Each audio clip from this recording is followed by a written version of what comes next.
આખી સભા તાળે પાડીને ગવાય. એક કામ કરો તો ઊંચા હાથ કરીને ગાવતો.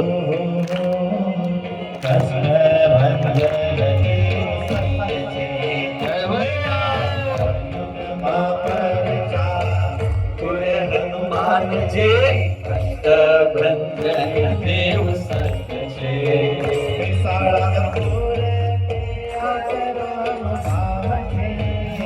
સાળંગપુર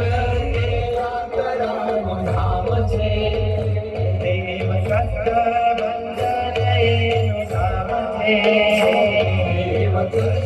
બંધન એનું નામ છે. એ તો ભક્તોની હામો પૂરે હનુમાનજી ભક્તોની હામો પૂરે હનુમાનજી ભક્ત બંધન દેવ સત્ય છે. પાંચ કળયુગમાં કરતા પૂરે હનુમાનજી.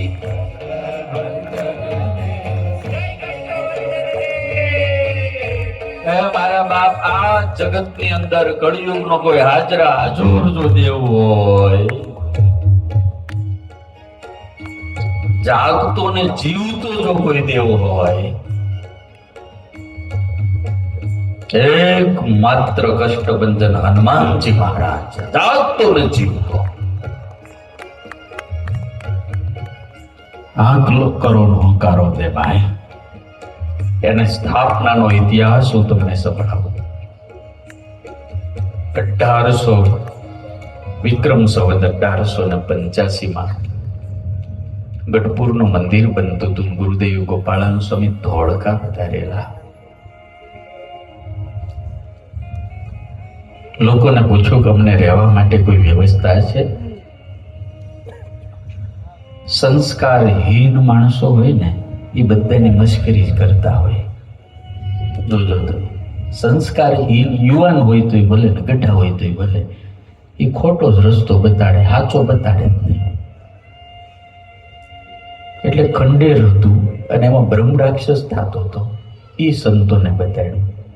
સાંજ પડી, ગોપાળાનંદ સ્વામી ધ્યાનમાં બેઠા હતા. નાના નાના સંતો ઠાકોર જમાડીને બેઠા હતા. અને જેવો અંધકાર થયો, રાતના 10:30-11 થવા આવ્યા, તો ભયંકર બ્રહ્મ રાક્ષસ પ્રગટ થયો. વર્ષો પછી આજે એને ખાદ્ય મળ્યું હતું, ભક્ષ્ય મળ્યું હતું. અને સાધુની ઉપર જ્યાં ત્રાડ પાડીને ચાલ્યા, એને સંતોને પકડવા જાય. અને નાના નાના સાધુએ બૂમ પાડે, ગુરુ! અને ગોપાળાનંદ સ્વામી ધ્યાનમાંથી જાગી ગયા. અને ગોપાળાનંદ સ્વામી ધરતી ઉપર એક ઠાકો મારીને કીધું, બ્રહ્મ રાક્ષસ, સર્વોચ્ચ મારા સાધુનો સ્પર્શ કર્યો છે તો. અને સ્વામી આમ જે છાલ હતી એ પોતાનો ખેસ ઓટાડ્યો હતો, એ કાઢીને સીધો ઘા કર્યો અને સાધુની ઉપર લાગી ગયો. બ્રહ્મ રાક્ષસ અડી નોઈ ગયો. સ્વામી કહે કે વર્ષોથી આ દેહની અંદર તું પીડા છો અને હજી તું સુધરતો નથી. અને સાંભળ, આવા નાવા જો પાપ કરવા હોય ને તો તને યુગો સુધી આ દેહમાં પીડા આપીશ. સ્વામીની સામે હોમ હતું અને ખ્યાલ આવી ગયો આ કોઈ સમર્થ ઐશ્વર્ય મૂર્તિ યોગી છે. હાથ જોડીને વિનંતી કરી, મહારાજ દુઃખી બહુ છું, આમાંથી મને બચાવો. બચવું છે? જા ગઢડા, પ્રગટ સ્વામિનારાયણ ભગવાન બિરાજમાન છે. પણ હું એની પાસે કેમ જઈ શકું? સ્વામી કે હું કહી દઉં છું, તું જા. રાત્રિના 2:30 વાગે સ્વામિનારાયણ ભગવાન ગઢપુરની અંદર અક્ષોડીમાં સૂતા હતા. આવી ડેલીની આંકડ ખખડાવી. સ્વામિનારાયણ ભગવાન કે ગોપાળાનંદ સ્વામી મોકલ્યો છે ને? આખી ટોળી લઈને આવ્યો હતો. બહુ મોટી ટોળી એની હતી. આપણે અહીંયા હોય છે ને એમ ત્યાં ભૂતની ટોળીઓ હોય છે ને એમાંય સરદાર હોય છે. અહીંયા દાદા હોય ને ત્યાં પાછું એવો જ થાય. ઘણા ભૂતમાં માનતા નથી. આપણે કોઈ દર ભૂત જોયું નથી, પણ હવે શાસ્ત્રોમાં લખ્યું છે, તુલસીદાસજી લખી ગયા, ભાગવતમાં લખ્યું, બધા લખ્યું, એટલે તુષારભાઈ કાંઈક તો હશે ને. તેથી એવો કંટાળી ગયેલો સાહેબ, એવો કંટાળી ગયો તો મરી જ જવું છે. હવે આત્મહત્યા કરી નાખી. ઘરેથી કેમ કંટાળ્યો હોય તમને સમજી જાવ છો ને બધા. શમશાનની અંદર જઈને રાતે બેઠો, રાતના 2:30 વાગ્યા ને ચૂંટિયાનું પ્રગટ થયું. ચૂંટિયાનું લોહી નીતરતી, આમ વાળ છૂટા, મોટા મોટા દાંત ને આમ નકરું લોહી નીતરે. અને ઓલે આમ વડલા નેટે આમ શાંતિ બેઠેલો, ચૂંટીને સામે આવ્યું, આમ કરવા માંડી.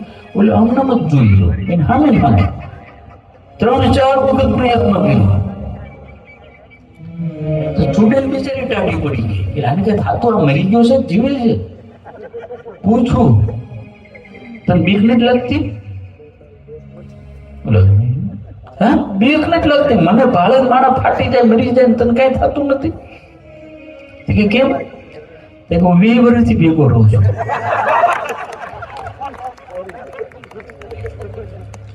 તું મારી ઘરે તો આય, તને ફાડી નાખી કે નથી? એ પ્રશ્ન તમારે સમજવાનો. બાકી શાસ્ત્રોમાં લખ્યું છે.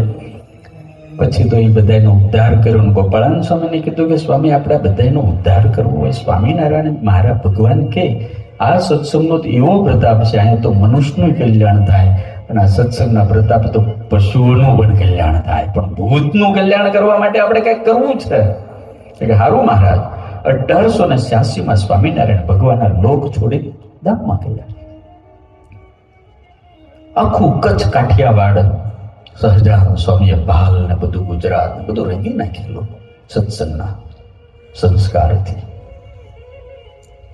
ભાલા જે હાથમાં રાખતા એના હાથમાં માળા અપાવી, નાવા ધોવાના નિયમ અપાવ્યા સહજાનંદ સ્વામીએ. અને સ્વામિનારાયણ ભગવાને સુરવીર અને વીર એવી ક્ષત્રિય કોમને પહેલા સત્સંગ કરાવ્યા.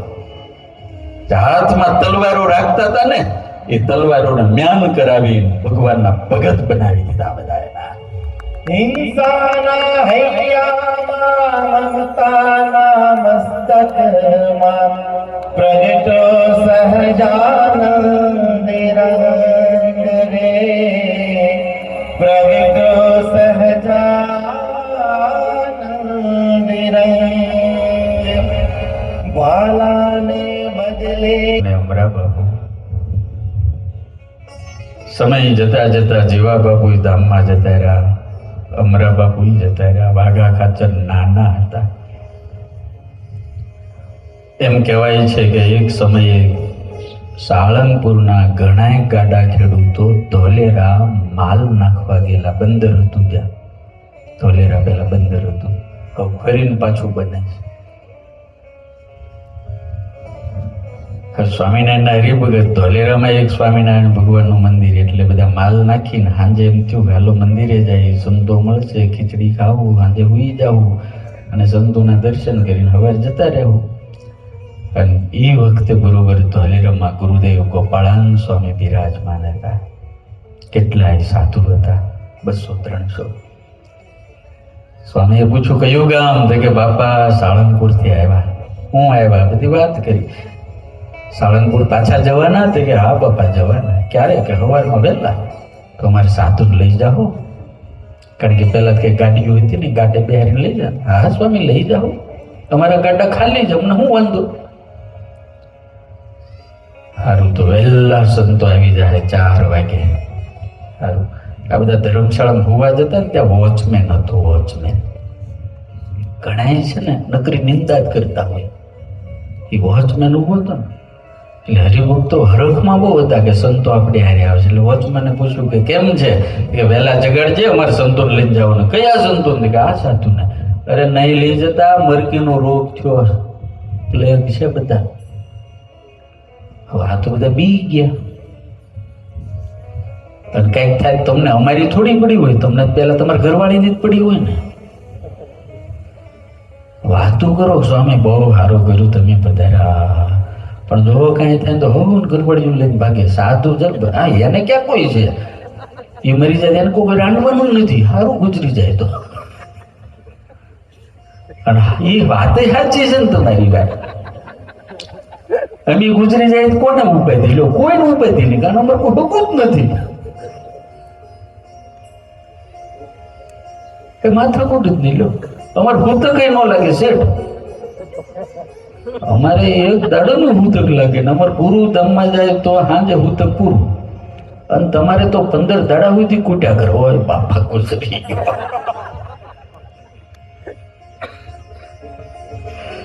અને સાહેબ ભલે આપણે તમે જોયું છે જૂના જમાનામાં નાવા માટે જાય ને ઓલો બિચારો હોતો હોય મરી ગયો હોય અને આખું ગામ પછી નાવા માટે જાય.